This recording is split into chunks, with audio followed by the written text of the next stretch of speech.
সোমবার দুপুরে বিছানা থেকে উধাও 7 মাসের ঘুমন্ত শিশু। পরের দিন দুপুরে মরদেহ মেলে সেপটিক ট্যাঙ্কে। পরিবারের দাবি এটি অলৌকিক ঘটনা। স্থানীয়রা বলছে হত্যাকাণ্ড। ঘটনার দুদিনও মামলা হয়নি। কুড়িগ্রামের নাগেশ্বরী উপজেলার নেওয়াশ ইউনিয়নের চাকিরকুটি গ্রামে ঘটে এই ঘটনা। ফুটফুটে আদিবা ছিল বিছানায় শুয়ে। পরিবার বলছে ঘরের ভেতর হঠাৎ শিশুর চিৎকার শুনে দৌড়ে গিয়ে দেখতে পায় আদিবা নেই। জড়ো হতে থাকে আশপাশের লোকজন। শুরু হয় খোঁজাখুঁজি। পরদিন দুপুরে উদ্ধার হয় মরদেহ।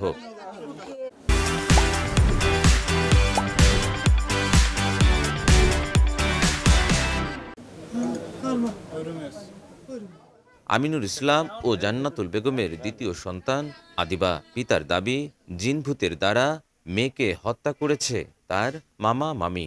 তবে মামা মামি বলছেন ভিন্ন কথা। বাচ্চা নাই, এত খোঁজাখুঁজি পরে আমরা খুঁজে আমার বাড়িতে আসি, খুঁজে আমার পাইলো ওখানে আমার বাড়িতে পায়খানার মধ্যে পাইছে। এটা আমার মামা ওই যে ভূত চালান করে দিছে, জিন চালান করে দিছে, এটাই ওরাই করছে। গয়নে ঘুমাছিল আমার মেয়ে আগত ঘর দৌড়িয়ে আসিল, আমরা দরাসলি বউ দৌড়িয়ে দেই ঘর তো নাই। আমি কিছু জানি না, হঠাৎ আগুন ধরে সবাই দৌড়ি করে আসি, কিছু তো দেখি না। কি আর কুমো এদিকে আগুন নিবি যায়, খালি অঙ্ক দোষে আমরা বলে আগুন ধরে দেই। মানুষ দেখে না কোনো না, খালি আমরা বলে আগুন ধরে দিই, অঙ্ক দোষে। বোন ভাই একটা কেওয়াজ হয়েছিল আজকে প্রায় 2.5 বছর 3 বছর মতো। সেইটি আমরা বড়ি খাবার দিই, আমার কোনো কিছু নেই। তা এইদিকে আমার বাড়িতে যে আগুন ধরে কবড়ি টবড়ি আনে, দেখাশুনে করে, কোনো কিছু পায় না। তা আমরা ওইভাবে আসি, মিশি খাবার এনে দিই। আমি ফির বরঞ্চ পয়সা পাতিও দেই, 2টা কবলে জানার সাহায্য করি। এটিকে হত্যাকাণ্ড বলছে এলাকাবাসী। 7 মাসের শিশুর সাথে এমন নির্মমতায় ক্ষোভ অনেকের। চাচ্ছেন উপযুক্ত বিচার। আগুন লাগে, অমুক লাগে, তমুক লাগে, এটাই শুনছি। আর কালকে যখন আমি মহাবিলে যাব, তখন এই মহাবিলে যাওয়ার পথে আমি কথাটা শুনতে বাচ্চা হারায় গেছে। আমি কিন্তু আর এদিকে আসি নাই। আজকে এসে যে অবস্থাটা দেখলাম, মারা যাওয়ার পরে আসলাম। তবে জিন এরকমভাবে ঘটনা ঘটাবে এটা আমার মেমোরিতে আসে না। সুন্দর বাচ্চাটাকে যে মারছে, যে এই অঘটনটা ঘটাইছে, আমরা তার বিচার চাই। আমার ধারণা যে ওটা ওই ভূতেরই কারখানা। পেটটা দেখা যায়, তা আমি মনে করলাম বলে মনে হয় এটা মনে হয় কোনো বাচ্চার হলে খেলনার পুতুল টুতুল মানে ফেলে দিছে।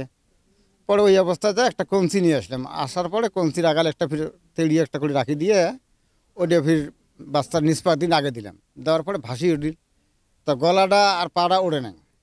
আবার ফির ওইটা খুলি রাখে আবার পাশে লাগিয়ে দিলাম। দেওয়ার পরে 2 পাশে যখন একটা পা ভাসিয়ে উঠলে, তখন আমার মনে হলো এটা বাচ্চা আমার। আগের থেকে এই বাড়িতে হঠাৎ করে আগুন লাগে, মানে এটা অলৌকিক একটা বিষয়।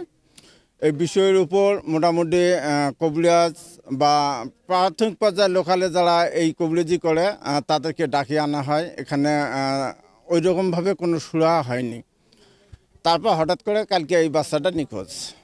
মঙ্গলবার মরদেহ উদ্ধারের পর শিশুটির বাবা মা ও দাদিকে থানায় এনে জিজ্ঞাসাবাদ করে নাগেশ্বরী থানা পুলিশ। 2 দিন পেরিয়ে গেলেও এখনও মামলা হয়নি। পুলিশ বলছে তদন্ত চলছে।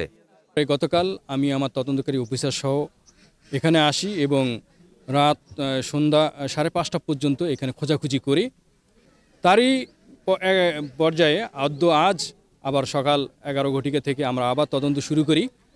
তদন্তের এক পর্যায়ে আমরা বিভিন্ন বাসার বিভিন্ন জায়গায় খোঁজাখুঁজি করার পরে আমরা তার বাসার সেপটিক ট্যাঙ্কি খোঁজাখুঁজি শুরু করি এবং সেপটিক ট্যাঙ্কি এই শিশুর মরদেহ উদ্ধার করি। আমরা জিজ্ঞাসাবাদের জন্য তার বাবা মা, প্রাথমিকভাবে দাদি, এদেরকে নিব আর কি। নৃশংস এবং নির্মম এই ঘটনায় পরিবারের দাবি এটি একটি অলৌকিক ঘটনা। অন্যদিকে পুলিশ বলছে জিজ্ঞাসাবাদ শেষে তদন্ত করে নেওয়া হবে ব্যবস্থা। প্রতিবেশীরা দাবি জানাচ্ছেন এর সুষ্ঠু বিচারের। গোলাম মোল্লা সিরাজ, চ্যানেল 24, চাকিরকুটি, নাগেশ্বরী, কুড়িগ্রাম।